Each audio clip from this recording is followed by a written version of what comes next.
بسم اللہ الرحمن الرحیم الحمد للہ رب العالمین وصلی اللہ علی محمد وآلہ الطیبین الطاہرین واللعن الدائم علی اعدائهم من یوم عداوتهم الی یوم الدین۔ مولا امام حسن مجتبیٰ کی میلاد باسعادت کی مناسبت ہے۔ خدا پورا عالم اسلام، عالم تشیع اور ہم سب کے لیے یہ میلاد باعث سعادت، باعث برکت بنائے۔ آپ امام حسن مجتبیٰ امام ہیں اور پیغمبر نے فرمایا سید شباب اہل الجنہ ہے، جنت جانے والے سب کے سردار۔ شیعہ سنی دونوں اس روایت کو مانتے ہیں۔ سردار ہونے کا مطلب کیا ہے؟ سب سے افضل ہے۔ روایت میں وہ ابوہما افضل منہما، ظاہر علی ان سے افضل ہے، لیکن علی کے بعد جنت میں جانے والے، پیغمبر و علی کے بعد جنت میں جانے والے سب سے افضل ہے، اسی لیے سردار بن گئے ہیں، سالار بن گئے ہیں۔ جنت میں جانے والوں کے سالار بننے کا مطلب یہ ہے کہ تمام صفات حسنہ کے مالک ہے، تمام فضائل کے مالک ہے، تمام کمالات کے مالک ہے، تبھی تو سب کا سردار بن گیا ہے۔ ورنہ اگر کچھ صفات میں اعلیٰ درجہ پر ہو، کچھ فضائل میں اعلیٰ درجہ پر نہ ہو، تو ان فضائل میں سردار نہیں بن سکتا۔ ان فضائل کے افراد کے، جن افراد کے پاس وہ فضائل ہے، ان کے لیے بھی سردار نہیں بن سکتے۔ اسی سے پتہ چلتا ہے تمام فضائل میں سب سے بہتر ہے، تبھی تو سب کے لیے سردار بن گئے۔ امام حسن کے بارے میں پیغمبر فرماتے ہیں کہ لو کان العقل رجلا لکان حسنا، اگر عقل ایک آدمی کی شکل میں مجسم ہو جائے تو امام حسن کی شکل میں مجسم ہو جائے گا۔ آپ کا کیا ہے سارے کردار، ہر امام ایسا ہے۔ امام حسن کے بارے میں خصوصیت کے ساتھ اسی لیے شاید فرمایا ہے کہ آپ صلح کرنے والے تھے، اور کچھ جاہل لوگ آپ کے صلح پر اعتراض کرتے تھے، تو پیغمبر اپنے علم خدا دادی کے ذریعے پتہ تھا کہ یہ مسائل پیش آنے والے ہیں، اسی لیے فرمایا اگر عقل مجسم ہو جائے تو امام حسن کی شکل میں مجسم ہو جائے گا۔ یہ ہمارے لیے بھی پیغام ہے کہ ہمیں چاہیے عقل سے فائدہ اٹھائے۔ جذبات اپنی جگہ پر صحیح بھی ہے، ضروری بھی ہے، لیکن جذبات عقل کی قیادت میں بہت صحیح ہے۔ اگر ہم عزاداری کرتے ہیں، عزاداری جذبات کا اظہار ہے، لیکن عقل کی قیادت میں ہو، عزاداری سے بہترین فائدہ اٹھائے، کس کے لیے؟ اپنے مقصد کے لیے، اپنی دین کی ترقی، دنیا کی ترقی، اپنی تربیت، اپنی قوم، اپنی امت کی ترقی کے لیے ان سے فائدہ اٹھانا چاہیے۔ ہر زمان کے لحاظ سے، ہر مکان کے لحاظ سے فائدہ اٹھانے کے طریقے مختلف ہو سکتا ہے۔ مفکرین قوم، حکیمان قوم کو بیٹھ کر سوچنا چاہیے کہ ہم جو کام کر رہے ہیں شریعت نے کہا ہے، اس سے بہترین استفادہ کیسا کر سکتے ہیں۔ آیات ہے، محافل ہے، ذکر اہل بیت ہے، مساجد ہے، امام بارگاہ ہے، ان سے بہترین فائدہ اٹھانا اپنی دنیا اور آخرت دونوں کے لیے کیسا ہو سکتا ہے، ہم کیسے فائدہ اٹھا سکتے ہیں۔ دوسرا یہ ہے کہ فائدہ اٹھانے کے لیے جن چیزوں کی ضرورت ہے وہ کیا کرنا پڑے گا، مسجد کس طرح سے چلانا ہے، انتظامیہ کیسا ہونا چاہیے، امام بارگاہ کے انتظامیہ کیسا ہونا چاہیے، اہداف و مقاصد کیسا ہونا چاہیے، تجربہ کے ساتھ اس میں تبدیلی آتی جانی چاہیے۔ تو اس طریقے سے عقل سے استفادہ کرنا ہے، حقائق سمجھنے کے لیے بھی، مقاصد تک پہنچنے کے لیے بھی، حصول مقاصد کے لیے بھی منزل کے لیے بھی، منزل تک جانے کا راستے کے لیے بھی عقل سے مدد حاصل کرنی. یہ امام حسن کی زندگی سے ہمیں یہ درس لینا ہے. امام حسن علیہ السلام نے دیکھیے آپ کے زمانے میں جو سازشیں چلی ہیں، میں آپ کی خدمت میں عرض کروں، ابھی ہم لوگ مسلمان ہیں، 14 صدی سے مسلمانوں کی نسل آ رہی ہے، اسی لیے ممکن ہے ہم بے عمل ہو لیکن اسلام کے لیے جان دینے کے لیے تیار ہے. آپ دیکھتے ہیں پاکستان میں کیا ہے، پیغمبر کے احترام کے لیے جان دینے کے لیے تیار ہے لیکن پیغمبر کی اطاعت نہیں کرتے ہیں، کرپشن کرتے ہیں، رشوہ کھاتے ہیں، ظلم کرتے ہیں، چوری کرتے ہیں، منگا بیچتے ہیں، ہزار غلط کام کرتے ہیں لیکن پیغمبر کے شان میں ادنا سا گستاخی قابل برداشت نہیں، کیونکہ یہ ایک قسم کے نسل ہمارے اندر اسلام وراثت میں آئی ہے. لیکن امام حسن کے زمانے میں جب امام حسن اقتدار پر آئے تھے، ابھی 27-28 سال ہو گیا تھا، تو لوگ جو کل کافر تھے آج اسلام میں آئے تھے وہی لوگ تھے یا ان کے اولاد تھی. اب احادیث پر پابندی لگائی سابقہ حکمرانوں نے، تو جب احادیث پر پابندی لگائی تو مسلمان پیغمبر کی تعلیمات سے بھی محروم ہو گئے، قرآن فہمی سے بھی محروم ہو گئے کیونکہ قرآن کی تفسیر پیغمبر نے کی تھی. احادیث پر پابندی لگانے سے قرآن کی تفسیر نبوی سے بھی محروم ہو گئے، پیغمبر کی باقی احادیث سے بھی محروم ہو گئے. پیغمبر نے اہل بیت کی شان میں جو خود نے فرمایا تھا یا قرآن کے آیات کو بیان کیا تھا کہ یہ آیات اہل بیت کی شان میں ہے، اس سے بھی مسلمان بے خبر ہو گئے. تو احادیث پر پابندی لگانے سے قرآن کی معرفت سے بھی محروم ہو گئے، ترجمہ کے حد تک جانتے تھے، پیغمبر نے جو تشریح کی ہے اس سے باخبر نہیں ہوتے تھے، اور قرآن سے بھی محروم، خود سنت سے بھی محروم، اطرت سے بھی محروم. علم حاصل کرنے کے 3 راستہ ہے، قرآن، سنت، اطرت، تینوں سے محروم ہو گئے تھے. اسی لیے مسلمان اسلام سے باخبر نہیں تھے. پھر اقتدار پر جو حکمران آتے تھے، مفاد پرست، دنیا پرست حکمران آتے تھے، تاریخ اسلام گواہ ہے اس وقت. تو ایسے حالات میں مسلمانوں کا ایمان انتہائی کمزور تھا، نہ علم، کوئی اسلامی تعلیمات بتانے کے لیے احادیث پر جب پابندی لگی تو اسلام کی شناخت کا دروازہ بالکل بند کیا، عمل کا دروازہ بھی بند کیا. غلط لوگ اقتدار پر آتے تھے، یعنی جو علی کی نسبت میں کم ترین رجحان رکھنے والے تھے ان کو حکومت نہیں دیتے تھے. غلطی سے حضرت عمار کو 1.5 سال کی حکومت ملی کوفہ میں، کوفہ کے شہر کو علی کے لیے تیار کیا. کوفہ میں شیعیان زیادہ ہونے کی وجہ، علی کے لیے گرم استقبال کرنے کی وجہ، وہی 1.5 سال کی حکومت تھی جو حضرت عمار نے کی، ورنہ خیال رکھتے تھے کہ علی والوں کو کوئی عہدہ نہیں دینا ہے، حتیٰ ابن عباس جیسی شخصیت کو جو عالم اسلام اس کو بہت مانتے اس کے باوجود. تو عرض یہ ہے کہ اس طریقے سے کیا تھا، مسلمان اسلام سے باخبر نہیں تھے. اس کی بہترین دلیل یہ ہے کہ یہ خوارج نے کیا کہ خوارج علی کی سرزمین میں رہتے ہیں، لیکن اس طرح سے مسلمانوں کو بے خبر کیا تھا علی کے آنے سے پہلے کہ علی کو کافر کہنے لگے.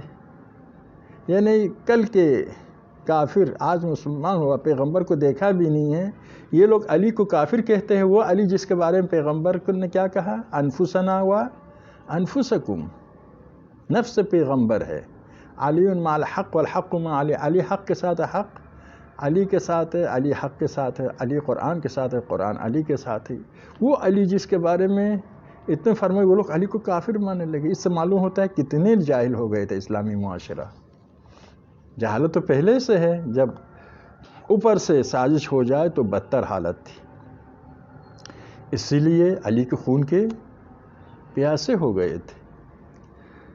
اسی لیے شام والے علی کو بے نمازی سمجھتے تھے.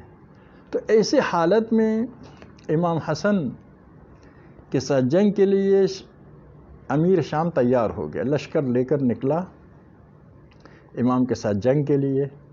امام نے دیکھا آپ کے لشکر میں بہت سے لوگوں کا ساز و باز ہے امیر شام کے ساتھ۔ امیر شام نے رشوت دے کر، خود امیر شام نے عمر عاص کو اپنے ساتھ ملایا تھا مصر کے رشوت دے کر، مصر آپ کو دیں گے، دوسروں کو پیسے دیں گے۔ عبید اللہ ابن عباس، عبداللہ عباس نہیں، عبید اللہ ابن عباس، جس کے 2 بیٹوں کو ماں کے سامنے بصر ابن ارطات معاویہ کے سپہ سالار تھا، اس نے ماں کے سامنے ذبح کیا تھا، ماں پاگل ہو گئی تھی۔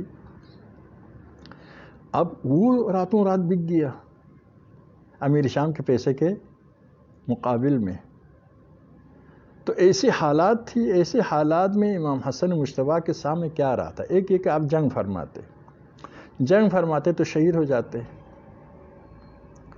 کربلا میں تو امام حسین شہید ہو گئے، ادھر امام حسن شہید ہو جاتے تو کیا نقصان تھا؟ نقصان یہ تھا کربلا میں بنو امیہ کے چہرے سے نقاب اٹھا تھا، امام حسین کے خون نے موج ایجاد کیا، جھنجھوڑ کر رکھ دیا امت کو۔ لیکن امام حسن اگر جنگ کرتے تو ان حالات میں کیا لوگ سمجھتے تھے اقتدار کی جنگ ہے، اقتدار کی جنگ میں کوئی مارا جائے گا، کوئی زندہ رہے گا، کوئی جیت جائے گا، کوئی ہار جائے گا۔ تو یہاں پر امام حسن شہید ہو جاتے، کربلا کا پیغام نہیں مل سکتا تھا۔ ایک یعنی لوگوں میں انقلاب قائم نہیں کر سکتا، لوگوں کو پشیمان نہیں کر سکتا تھا، لوگوں کو بیدار نہیں کر سکتا تھا، بنو امیہ کو رسوا نہیں کر سکتا، کیوں سمجھتے تھے اقتدار کے لیے جنگ کر رہے ہیں۔ ایک گروہ عثمان کے قاتل، ایک گروہ عثمان کے مدافع ہے۔ بنو امیہ و بنی ہاشم کے پرانی دشمنی کا یہ سلسلہ ہے، پرانی دشمنی کا کیا ہے؟ یہ سلسلہ ہے۔ تو حق و باطل کا تصور ختم کیا تھا، اس میں بہت بڑی سازش تھی، اب اس کے لیے تفصیلی گفتگو کرنا پڑے گا، کیسی کیسی سازشیں کی گئی کہ مسلمانوں کو اس تک پہنچائے یہ جنگ حق و باطل کی جنگ نہیں ہے، بلکہ بنو امیہ و بنی ہاشم کی دشمنی، عثمان کے قاتلین اور عثمان کے رشتہ داروں کی دشمنی، اقتدار کی خواہش وغیرہ ہے۔ ایسے حالت میں آپ جنگ کرتے تو شہید ہو جاتے، تو امیر شام کے لیے میدان خالی ہو جاتا، امت کے ساتھ جس طرح سے کھیل کھیلنا چاہے کھیل کھیل سکتا تھا۔ لیکن زیادہ امکان یہ تھا کہ امیر شام امام کو شہید نہ کرتا، سارے امام کے چاہنے والوں کو شہید کرتا، امام حسن اور امام حسین کو زندہ رکھ کر، کیونکہ امام حسن خود فرماتے ہیں کہ یہ ہمیں اسیر کرتا اور آزاد کرتا، کیونکہ پیغمبر نے بنو امیہ کو کیا کیا؟ فتح مکہ کے دن شریعت کے مطابق اسیر تھے، پیغمبر نے پھر آزاد کیا۔ اذهبوا انتم الطلقاء، حضرت زینب نے دربار شاہ میں کیا کہا؟ تم طلقاء ہو، تم کو ہمارے نانا نے آزاد کیا ہے۔ یہ اپنے لیے گالی سمجھتے تھے، کیونکہ اپنے آپ کو مد مقابل بنی ہاشم سمجھتے تھے، اسی لیے یہ ان کے لیے گالی تھی کہ بنی ہاشم کے پیغمبر نے ان کو کیا کیا ہے؟ آزاد کیا ہے۔ تو یہ انتقام لینا چاہتے تھے، بنی ہاشم کو اسیر کرے پھر آزاد کرے، تاکہ یہ جو گالی ہے وہ ختم ہو جائے۔ تو امام حسن باقی سارے کو شہید کرتا، امام حسن حسین کو زندہ رکھتا، اور زندہ رکھنے کے بعد آپ دیکھتے زہر کے ذریعے، جیسے زہر کے ذریعے کیا کیا؟ امام حسن کو شہید کیا، عبد الرحمن ابن ابی بکر کو شہید کیا، بہت سی شخصیات کو، مالک اشتر کو، 8-9 اس زمانے کے بڑے نامور شخصیات کو، اصحاب مہاجرین کے اولاد جو بڑے نامور تھے، ان سب کو قتل کیا زہر کے ذریعے، کسی کو پتہ تک نہیں چلا۔ جیسا آج کل ہوتا ہے ملک کے اسرار 30 سال 40 سال کے بعد جب خطرہ ٹل گیا تو بتاتے ہیں، بعض وقت ممکن ہے سینکڑوں سال بھی نہ بتائے۔ وہاں پر بھی یہی تھا، یہ بعد میں کشف ہو گیا کہ امیر شام نے اس طریقے سے ان سب بزرگان کو راستے سے ہٹایا، تو اسی لیے امیر شام کے لیے میدان خالی ہوتا اور نیک نام بھی ہو جاتا۔ لوگ کہتے تھے کتنا اچھا امیر ہے، اپنے دشمنوں کو عزت و احترام کے ساتھ مدینہ پہنچایا ہے، علی نے ام المومنین کو عزت و احترام کے ساتھ مدینہ پہنچایا، تو ہم نیک نامی کے باعث بنتا، ہم جیت جاتا اور شیعہ سب ختم ہو جاتے، علی کے چاہنے والے ختم ہو جاتے، تو ان کا مقصد حاصل ہو جاتا۔ تیسرے یہ کہ امام حسن مجتبیٰ ایسے ہی دے دیتے، چلو تم حکومت لے لو، یہ بھی ایک صاحب کیا ہے رسالت، ذمہ دار، بامقصد انسان کے لیے سازگار نہیں ہے، صحیح نہیں ہے کہ حکومت ایک ظالم جابر انسان کا حوالہ کر دے کہ دین پر بھی ظلم کرے، امت پر بھی ظلم کرے۔ قیامت تک لوگ اعتراض کرتے امام حسن مجتبیٰ پر کہ آپ نے ایسا کیوں کیا، اتنی فوج آپ کے پاس تھے۔ تو یہ بھی ایک ذمہ دار انسان کا کام نہیں تھا۔ چوتھا جو تھا، امام نے صلح کی، مشروط صلح، یعنی کیا، میں صلح کرتا ہوں تمہارے ساتھ، حکومت تمہیں دیتا ہوں اس شرط پر کہ کتاب خدا سنت رسول پر عمل کرو گے۔ یہ شرط خود کافی شرط ہے، اگر کتاب خدا و سنت رسول پر عمل کیا تو امام کا مقصد حاصل ہو گیا، اگر عمل نہیں کیا تو بھی اس کی حقیقت مسلمانوں کے سامنے آ گئی، صلح کی خلاف ورزی۔ کیونکہ عرب معاشرے میں معاہدہ توڑنا بہت بڑا جرم تھا، حتیٰ اسلام سے بھی یہ لوگ عرب کے زیادہ محافظ تھے عربی ثقافت کے۔ اور اسی طرح سے شرط کہ اپنے آپ کو امیر المومنین نہ کہنا، یعنی کیا، یعنی تم ہماری نظر میں خلیفہ نہیں ہو، حقدار نہیں ہو، ابھی جنگ نہ کرنے کے لیے حالات کی مجبوری سے تم کو حکومت دے رہے ہیں، اور اپنے بعد کسی کو معین نہیں کرنا ہے، بلکہ کیا کرنا ہے، مہاجرین و انصار کے اختیار میں دینا ہے، اصحاب کے اختیار میں دینا ہے، وہ جس کو چاہے منتخب کرے۔ بعض نقل میں ہے کہ امام حسن کو، امام حسن کے بعد امام حسین کو دینا ہے۔ بہرحال شرط و شروط کے ساتھ کیا کیا آپ نے، کیا کیا، مثلا صفین میں جو شہید ہو گئی ان پر ظلم نہیں کرنا ہے، شیعیان علی پر ظلم نہیں کرنا ہے، تمام مسلمانوں پر ظلم نہیں کرنا ہے، اس قسم کی کئی شرطیں ہیں۔ تو شرطوں کے ساتھ جب دے دیا، شرطوں کی خلاف ورزی کرے بھی اس کی شکست تھی، عمل کرے بھی امام کا مقصد حاصل تھا، اور شرطوں کے ساتھ دیا۔ بعد میں کھلا کوفہ میں آ کر کہا میں کسی شرط پر عمل نہیں کرتا ہوں، کیونکہ انسان جب جیت جاتا ہے، خطرہ ٹل جاتا ہے، احساس کرتا ہے اب مجھے کوئی نقصان نہیں پہنچا سکتا ہے، تو اپنے حقیقت کے اوپر سے پردہ اٹھایا اور کہا کہ جو بھی شرطیں میں نے کی ہیں میرے پاؤں کے نیچے ہے، میں کسی پر عمل نہیں کروں گا۔ تو یعنی دیکھیں، یا ایک یہ تھا کہ امام چپ چاپ حکومت دے دے، یہ ایک ذمہ دار انسان کا کام نہیں ہے۔ جنگ کرتے، شہید ہو جاتے، امیر شام کے فائدے میں تھا، شہید نہ ہو جاتے تب بھی کیونکہ اس کو جیتنا تھا، امیر شام کے فائدے میں تھا۔ تو آپ نے چوتھے راستے کو انتخاب کیا، صلح، مشروط صلح، شرطوں پر عمل کرے بھی امام کا مقصد حاصل تھا، شرطوں پر عمل نہ کرے بھی امام کا مقصد حاصل تھا۔ شرطوں پر عمل نہ کرے، امت نے پہچان لیا کہ یہ آدمی خلیفہ رسول کیسا بن سکتا ہے کہ اپنے معاہدے کے کیا کرتے ہیں، خلاف ورزی کرتے ہیں۔ تو ان کے بنو امیہ کے چہرے سے نقاب اٹھایا، اسی لیے کربلا میں وہ رسوا ہو چکے تھے۔ صرف انہوں نے کیا کیا، دیکھا کہ امام حسن کے صلح کی وجہ سے ہم رسوا ہو گئے ہیں، ہم کیا کریں گے، مسلمانوں کو بے غیرت بنائیں گے۔ مسلمانوں نے دیکھ لیا کہ بنو امیہ باطل پر ہے، آل محمد حق پر ہے، وہ باطل کو زندہ کر رہے، آل محمد حق کو زندہ کر رہے۔ پھر غلط فہمی ختم ہو گئی، لوگوں کے دین محفوظ ہو گیا، دین میں شک نہیں کرتے تھے، آل محمد کے خلوص پر بھی شک نہیں کرتے تھے۔ لیکن کیا کہ بنو امیہ نے لوگوں کو مفاد پرست بنایا، جیسا آج کل ہے نا، کہ چھوڑو حکومتوں کے بعد، تم اپنی روٹی کے لیے سوچو، حکومتوں کے ساتھ دے کر اپنے کو ختم مت کرو۔ احساس ذمہ داری سے امت کو محروم کیا اس طریقے سے۔ ورنہ صلح امام حسن در حقیقت کیا تھا، یعنی کربلا میں خون کے ذریعے بنو امیہ کو رسوا کیا، حسین نے حق کو زندہ کیا، مسلمانوں کو بیدار کیا۔ امام حسن نے صلح کے ذریعے بنو امیہ کو رسوا کیا، مسلمانوں کو احساس دیا کہ اقتدار کے لیے ہم جنگ نہیں کر رہے، حق کے لیے جنگ کر رہے۔ کسی کو اگر شک تھا کہ اقتدار کی جنگ ہے، وہ شک کیا ہوا، زائل ہوا، لوگوں کے دین کو بچایا، شک کو ختم کر دیا اور بنو امیہ کو بھی رسوا کر دیا۔ وصلی اللہ علی محمد وآل محمد۔